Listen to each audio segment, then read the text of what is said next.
I'm calling from a different number. I don't know if you'll notice this. I might have to hop on my dollar real quick.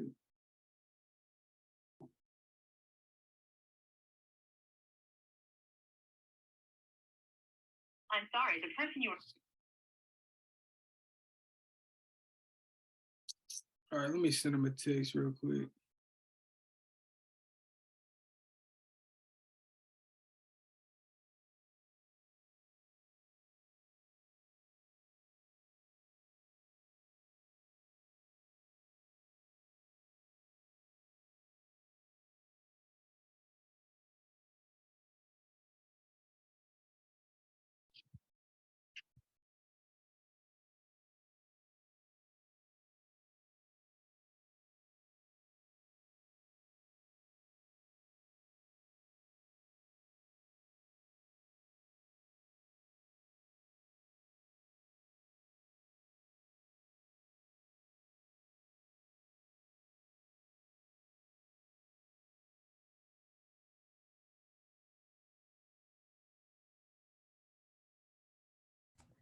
You still talking to him?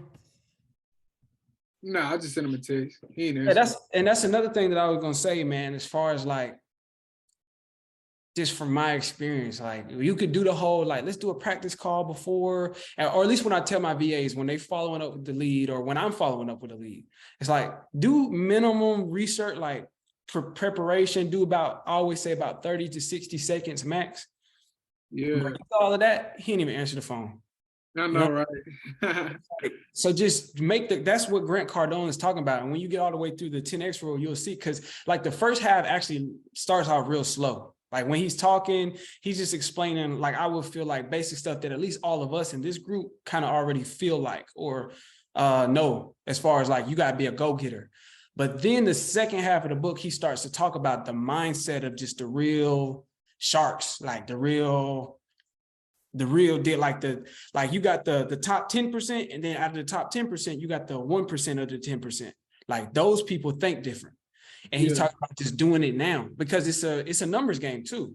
It's like, I followed up, like, and I'm sure you follow up with a lot of people. Like, I already know you going crazy. Like, but it's you can't be like, all right, there's one guy, let's prep for this one guy. It's like, well, you need to just call. It's There's just 5 billion of them. Exactly. Yeah. And you know, you just gotta just make the calls. Like basically, that's what Grant Cardone is. Just it's the taking action.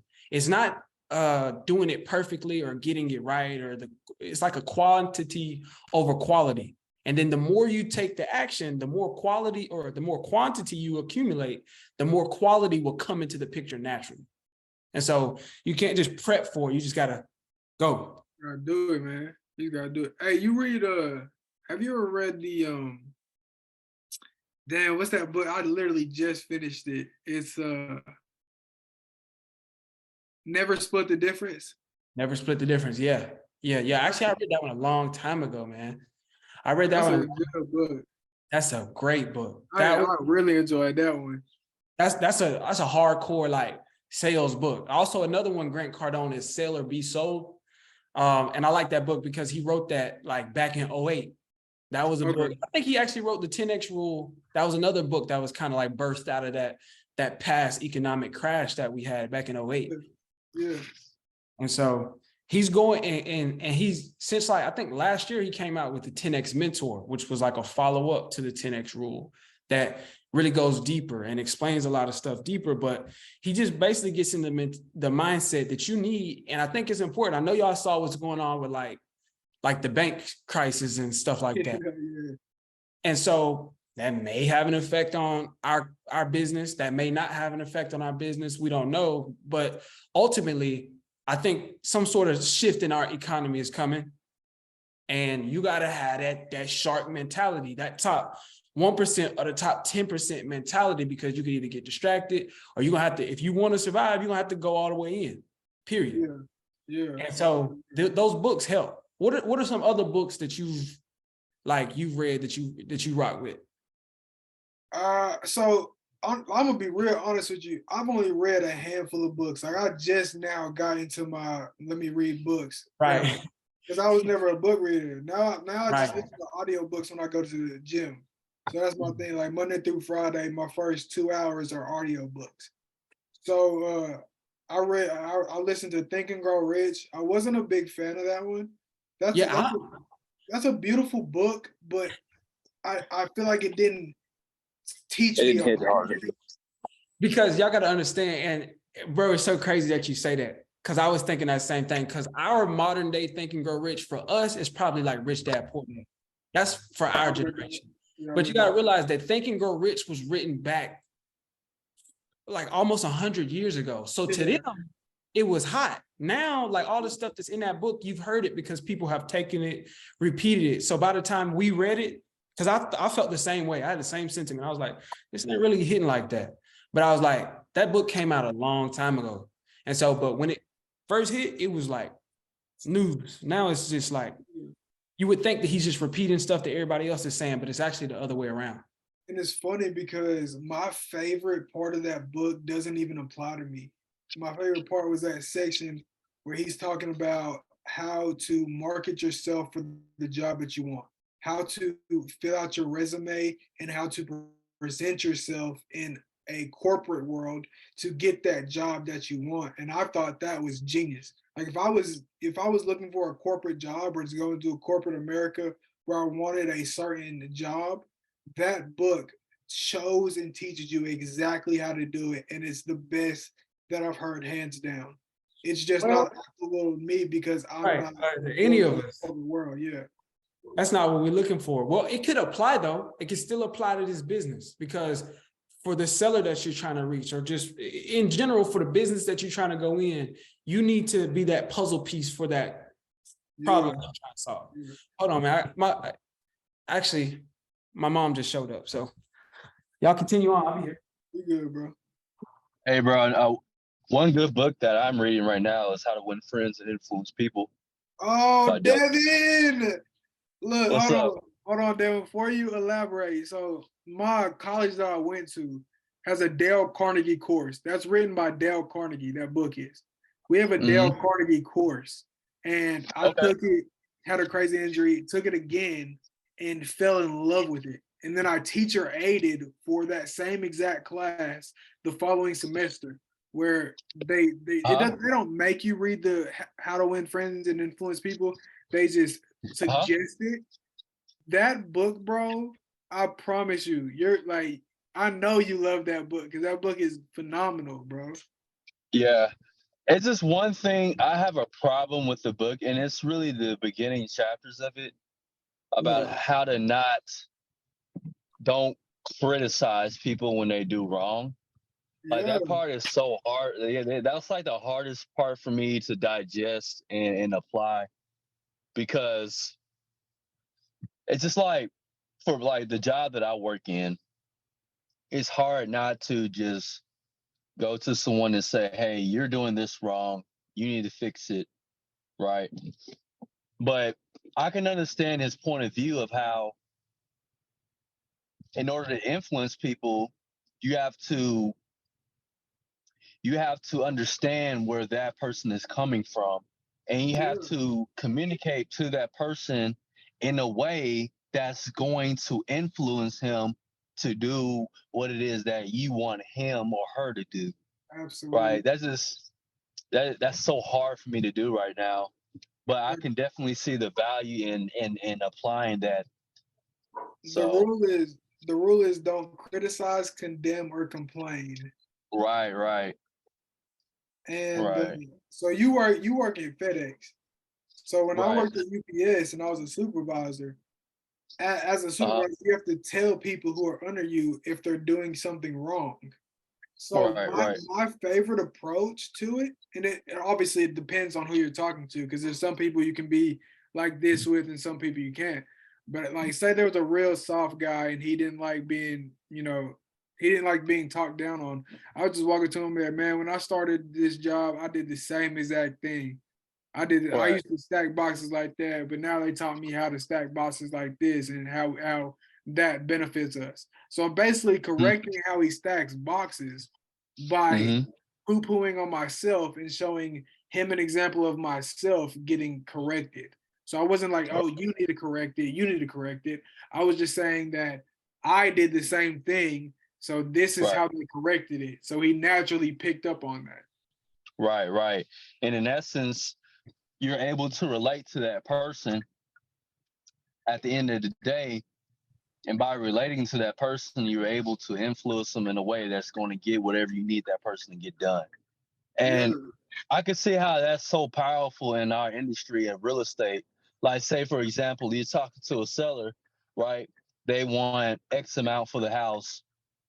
An example of how you can use this book is like, hey, if I was in your position and I had this house, right, I would want that price myself. But I mean, I would want you to understand where me as an investor is coming from. yeah, Me and my partner, we have to put X amount of money into this house to fix it up. We don't have any guarantee that we're going to make a profit if we were to put all this money into the house, right? We have to deal with all these holding fees. We have to deal with agents. We have to deal with a lot of things. So yeah, I completely understand, seller, that you want to get this price for the house.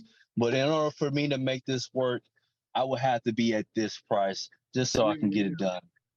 Is that anything? Is there any? Can we meet each other in the middle? Can we come to a solution to this? So yeah, yeah, something like that. Hopefully that kind of applies to. Hopefully I use that principle correctly in that example. But yeah, that's. But yeah, that's hard, man. That's hard. But shit, I'm trying. I'm trying to. I'm trying to apply. I'm taking action with it though. It's hard though, yeah, yeah, yeah. See, man. that's what I loved about that Dale Carnegie course. They literally put you in a situation where you had to practice these things. Like how you saying you're trying to apply it, they kind of put you in a position where you have to apply it because Right. after every week you had to come in and stand in front of the class and tell them how you applied it and how it result like what the results were, right? What the results were for you. Right. So, man, there's another thing in there. I don't know if it's in the book, but in the course they teach you how not to say the word but, like Huh. how to what they call it, how to how to disagree agreeably, how to Right. disagree Right. Right. agreeably. So they were talking about Right. that, and they were saying don't use the word but. So we had to like argue around the class without saying the word but, and that was super difficult for a lot of people. Right. And I Yeah. was sitting over there like I was about to say, but yeah, yeah, fumbling over words like, but it was so natural, you know. Right. Right. Yeah, I can tell. I definitely see how hard that could be for sure. Yeah, yeah, it And was a another tough thing, one.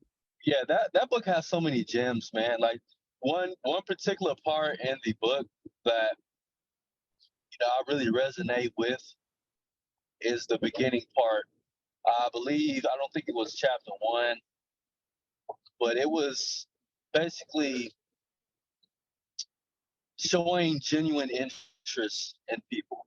Ah, yeah, yeah, yeah. Right, right, right. Showing genuine interest in people. Asking questions. Someone said, "Hey, I like to ride bikes." Oh, cool, man. How long have you been riding bikes? Like, what type of bikes do you like? You know, who ride bikes and stuff like that. Basically, getting that person to talk about him or herself is a way that you can win that person to doing what it is that you would like them to do. You Yeah, know what I mean?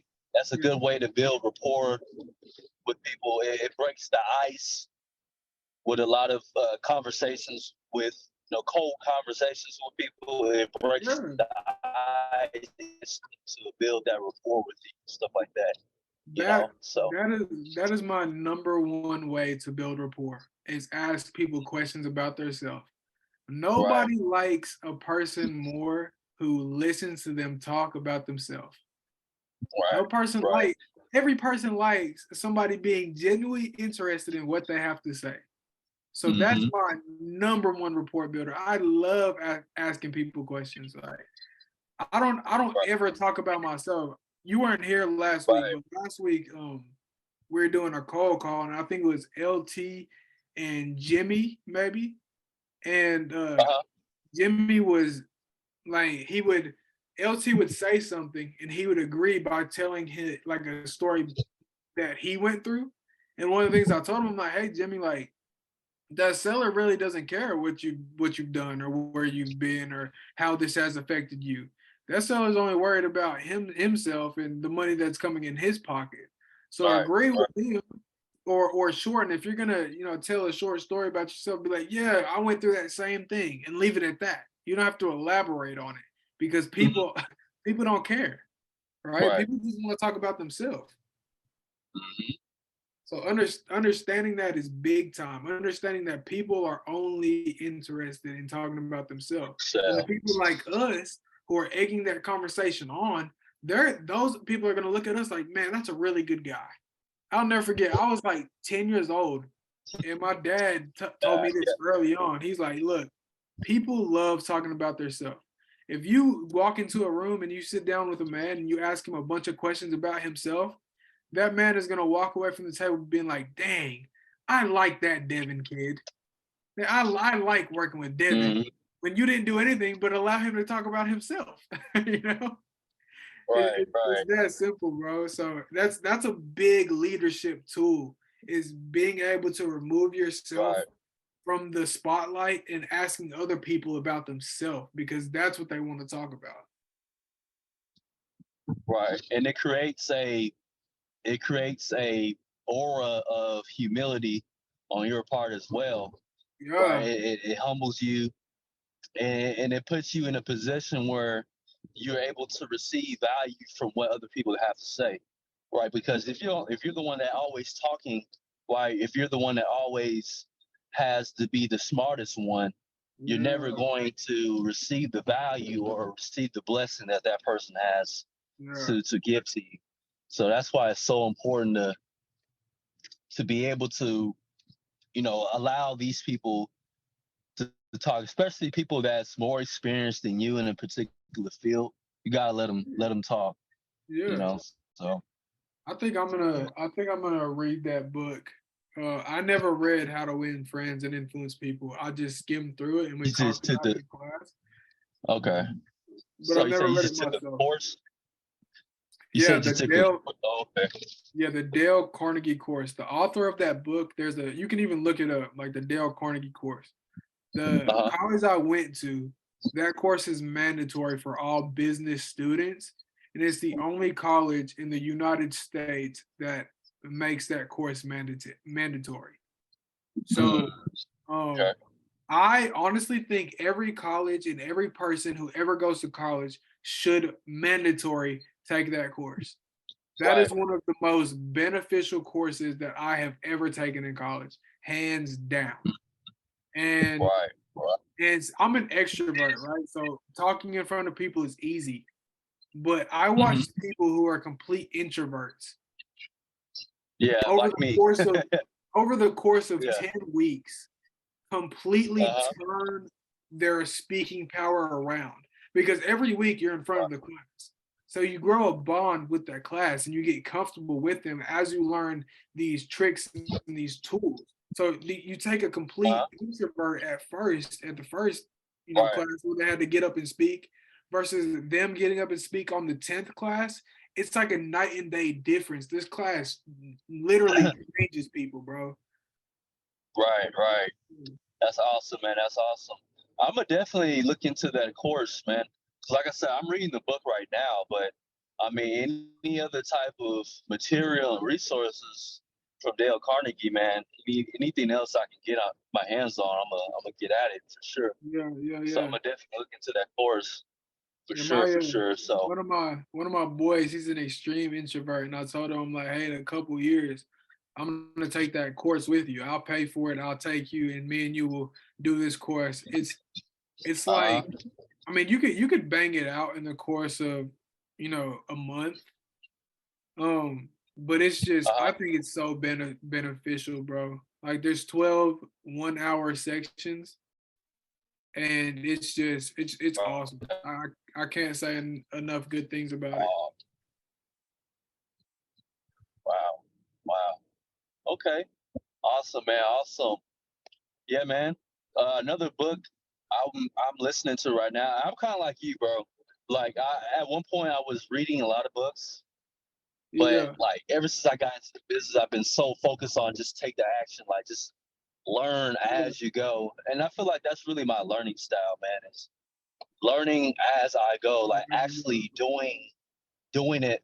I was never really good at school, like the yeah, classroom setting and stuff like that. Never was my the best ability, my best way of learning things. So by like the best learning way of learning for me is just whatever it is that I want to do, just force myself to take that action and learn as I go. yeah. But I Good. feel like this book right here is helping me do that.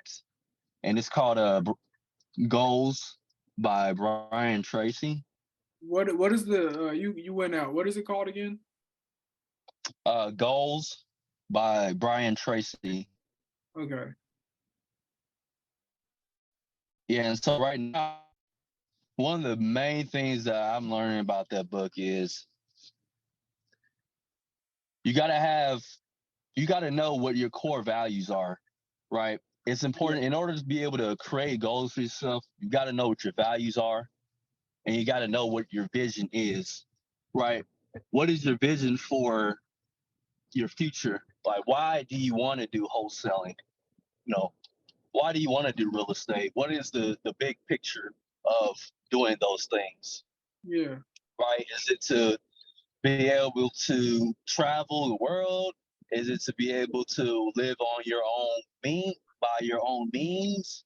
Like, yeah, why do you want to invest in real estate, right? And so the beginning, the first three chapters is talks about breaking down those visions that you have and correct and knowing where your core values are. Like, yeah, if your core value is hard work, integrity, honesty, friendship, service, but knowing those core values will allow you to create the goals that's going to those values.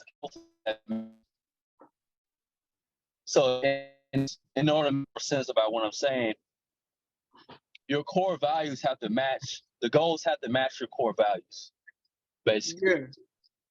Hopefully that makes sense. Now that made plenty Yeah. sense. So, yeah. And also, it also talks about you create goals, right? But you got to have deadlines to them. Yeah, You gotta put deadlines to everything. Everything has to have a deadline. If it doesn't have a deadline, you're gonna procrastinate. You're not gonna get it done, right? So that has definitely been one of my biggest problems is I would know what I want to do, yeah, but I've never put it in writing. Okay, hey, I declare that I am going to get this done by this time. That's very powerful. I started doing yeah. that. I'm like, I'm forced to hold myself accountable to get that done. So, that book is definitely good with What's an being in this example business. for you? What's an example for me? Yeah, For what as far as yeah. making a deadline? What's one of your goals and what's the deadline you put on it? Yeah. So, man, my goal, man, is to get my first deal by July of this year. So get my first deal by July this year. I'll put that July is my deadline. Did you write that down? So I wrote it down. Yep. Yeah. Are you looking at it before you go to bed and when you wake up in the morning? Started. Yep. Yeah, that's what's up, man. I got So a I got some note cards by the side of my bed. And I'd be lying if I said that I read them every time I go to bed and every time I woke up, but I should because I wrote a month goal, a year goal, and a life goal on that. mm-hmm. And I also If you don't have mind, man. Mm-hmm. and I also have the four pillars of real estate: condition, Uh-huh. timeline, motivation, and price. So Mm-hmm. for the first few weeks of me starting out, I read that same note card every day till I got it like clockwork. Condition, Uh-huh. timeline, motivation, price. I think I'll say that in my sleep, right? I got that drilled in. So no, I think looking at your goals before you go to bed and when you wake up are very, very important. And I'd be lying Right. if I said that I did it, but it's something that I need to be doing because it's right there. I have note cards right on my bed. I have a little paper clip that has them all together. I have it. I just don't look at it as often as I should. Right. Right. And that's good that you've been honest with yourself. And I'll be honest with myself, man. I don't look at my goals every day, right? Yeah, Like I should. But you know, that's what makes us special because we realize what our flaws are and we know what we need to correct ourselves on and we're gonna keep pushing and do what we need to do. So exactly. And we can but speak to it. definitely, man. We can All right. speak to it. And if you don't mind, man, like what's some of your goals? Like what is some things that this year you want to achieve or what is your life goals if you mind sharing? So I got a lot of goals, man, and I haven't taken the time to write them all down. This month I want to close one deal or get a deal under contract. That's what I want to do this month. Um, my year Okay. goal is I want to make, and I feel like I will easily surpass this goal, but this is my goal starting out. I want to make $50,000 net. So that's after I put money away for taxes, and that's after all of my expenses. I want to have $50,000 in my business bank account. That's where I Mm, want. And then another thing in this year, I want to hire two VAs. Now, I feel like okay. I feel like I should shorten that down to a few months because I know that that's going to happen in a few months and it's not going to take the full year. And Right, then right, my 5-year goal is I want to create a wholesale business and get it to the point where I can step away. right, right. So that is exactly where I want to be. Um, Mhm. and look, I just had a I have a buyer texting me right now. He goes, "What was your name again?" Question mark. Have any deals in Nashville? Man, like just a little side note.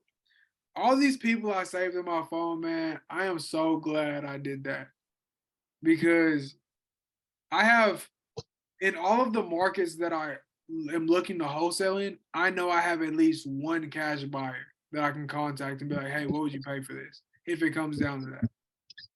Mhm. So, man, network, network, network. I know this is a Yeah. side, but man, it's just awesome to know that whatever market I'm in, there's somebody like I can at least text. They can even say like, "Hey, I'm not interested," but it's at least I have a buyer or somebody who's interested in looking at that property in pretty much every market. Right, right. But but yeah, back to what I was saying. That 5 year ago, I want to make a wholesale business that I can step away from, right? And then Mhm. my lifetime goal is I want to be able to have that train of all those leads coming in through my wholesale business, and I'm a buyer for that wholesale business, and I can start picking and choosing which fix and flip deals I want, which buy and holds I want, and then I also Mhm. from that I want my wholesale business to feed leads. I'm gonna have a creative business, right? It's gonna be a wholesale Mhm. business as well, but it's only gonna be dedicated to creative solutions Right, rather than cash. So at that point, I'll right. be able to hand select which ones I want to keep and which ones I want to just dispo off to everybody else. I don't want to be a big, you know, own 2,000 doors. I really that really doesn't interest me. If that happens, then Yeah. cool. But that really doesn't interest me. I'm cool with 100 doors in and around my Uh-huh. area and keep it Right. at that. I don't want a huge, humongous, you know, pipeline. And if I do, then okay, well, I'll figure it out when I get there. But initially, that's not really where my head is at, where my dream is at. I would much rather put the work in for 10, 15 years, and then step away and live my life. Right. Right. Right. That's awesome, man. That's awesome. That's exactly what I want to do myself, man. As far as creating that engine, that motor that's just going to automatically pump out cash for you, automatically pump out capital to be able to use it to either start a business, start another business, or to put into rental properties. So that's definitely where I'm at right now. It's like my 5-year goal is to definitely be able to have a business, the wholesale business that's going to operate on its own. But I'm also thinking, okay, once it gets to that point, I'm still trying to figure out what's going to be my next venture. And I was thinking about maybe a business that some type of cash flowing business. I'm not sure exactly what I'm thinking about, but you know, definitely I want to have some rentals for sure. So when I'm you thinking, well, go ahead, keep going. yeah, I was thinking like as far as rental properties, I don't even like. I'm just so wired into this wholesaling business right now. I'm not even thinking about what can I do, what would I do once I get this started, and that's something I really need to figure out and take some time and put some goals together, put some goals on paper because I don't want to do wholesaling solely forever, right? But wholesaling is definitely something that is very important They for say my for my future, you know. they say wholesaling is the gateway into real estate. Right, right. It's like I don't even know if I want to get into multifamily or I don't even know, man. I'll be honest. I don't know. That's a good question. But They talked about I'm gonna figure it out. so how long will it take for you to build your wholesaling business? And what will that look like? What will that structure look like? It's a good question. So my idea for my wholesale business within 5 years field within 5 years. One acquisitions person.